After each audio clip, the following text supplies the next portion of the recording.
nale murura raimba Arewa ni muriaga gama na tukulisha nasa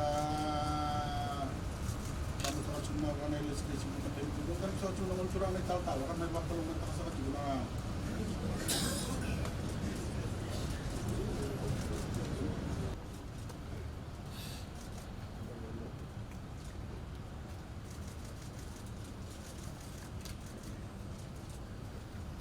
ya nambul mata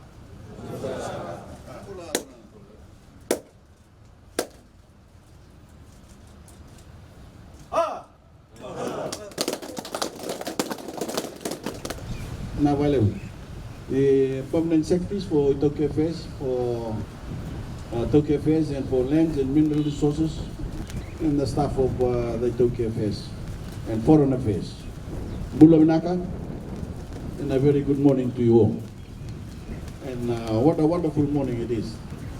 It's a pleasure to be with you today, here at the Ministry of iTaukei Affairs, where we gather to celebrate 50 years of Fijian independence. I want to take a moment to speak to you, not as your minister, not as your prime minister, but as a fellow Fijian. As I said, I remember the day that Fiji was born like it was yesterday. Even as a young boy, I remember the great pride that we shared as a nation and the feeling of unity, of being one and of being whole. I remember the great hope and great potential and that we felt for our country. But behind all the excitement and all that hope was a level of uncertainty and a churning feeling of anxiety. As humans, it's natural for us to fear the unknown. And at the time, the idea of forming a new independent country, one with not only our own flag, but our own government, with our own fate in our hands, was in some ways intimidating. We knew independence was only the first great leap, that the coming decade would bring us many challenges. And if we want to build a truly great nation, it would take hard work. It would take every measure of our resilience, and it would demand sacrifices. Above all, it would require we find strength in one another, that we stand together as one people in both good times and the bad, that we unite as a people irrespective of background. Hope overshadowed any fear on that bright morning in 1970, our first ever Fiji Day. And it is that same undying sense of hope that got Fiji through many an obstacle in the decades that followed. As we come together to celebrate a half century later, Fiji, like nations around the world, is left dealing with the economic fallout of a global pandemic. Still, we can take comfort in those things that drive us, the resilience and unity of our people, our togetherness, and our internal flame of hope.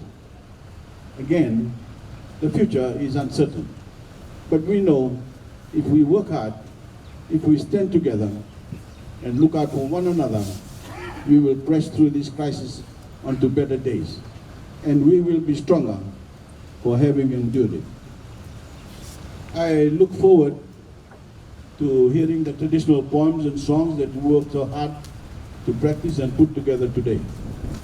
Let me tell you this, you're making Fiji proud by showcasing your talents. Over the years, I've had such joy as a Minister for iTaukei Affairs and as Prime Minister to watch our rich indigenous heritage be showcased not just around Fiji, but all throughout the world.